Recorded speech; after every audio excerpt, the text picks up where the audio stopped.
अस्सलाम वालेकुम। Expo centre Karachi के साथ साथ खालिद दीना हाल और मुख्तलिफ़ जो वैक्सीन सेंटर है सिंध गवर्नमेंट के हुकूमत सिंध के तहत सिंध के जो मुख्तलिफ़ अज़ला हैं वहाँ पर आज से बूस्टर वैक्सीन का आगाज़ हुआ है उन लोगों के लिए कि जिनकी उम्रें 30 साल हैं या उससे ज़ायद हैं। इससे पहले महकमा सेहत की जानिब से 60 साल के अफराद के लिए और फिर दूसरे मरहले के अंदर 50 साल के अफराद के लिए बूस्टर वैक्सीन का सिलसिला शुरू किया गया था। ताहम अब सिलसिला शुरू हुआ है 30 साल या उससे ज़ायद की उम्र के अफराद के लिए। तमाम इस वक्त जो सूरत हाल ये है कि हम मौजूद हैं खालिद दीना हाल के अंदर, एमिजना रोड के ऊपर ये वाक़ है। महकमा सेहत हुकूमत सिंध का जो है ये मरकज़ है वैक्सीनेशन के हवाले से। तमाम शहरियों को जो रिस्पॉन्स है वो बहुत ही कम है, बहुत कम की कहना था, इंतहाई कम है। आज अल सुबह से लेके अब कमोबेश तकरीबन 9 बजे ये सेंटर फॉल हो जाता है और इस वक्त 12 बज चुके हैं और ये जो सूरत हाल है कि लोग यहाँ अभी तक बहुत ही कम और कलील तादाद के अंदर आ रहे हैं।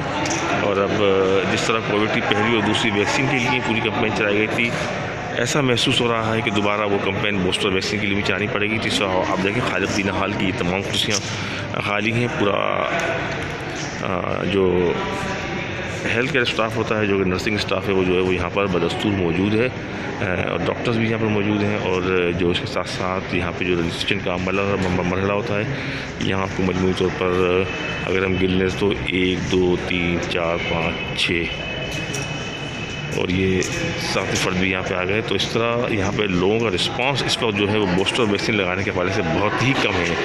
और ये सिस्टम यहाँ पे रजिस्ट्रेशन के बाद एंट्री की जाती है। एंट्री के इस मरहल के ऊपर भी हमको खालिद दीना हाल के इस सेंटर के ऊपर सिर्फ 3 से 4 अफराद नज़र आ रहे हैं। तो ये सूरत हाल है अब तक खालिद दीना हाल की। और आज सिंध के तमाम अज़ला के अंदर बूस्टर वैक्सीनेशन लगाने का पहला दिन है। तो क्योंकि आज पहला दिन है और डॉक्टर नरमीन से हमारी बात हुई थी, उनका कहना था कि ज़्यादातर वो लोग आ रहे हैं जो कि बैरून मुल्क सफ़र करने के लिए जाते हैं।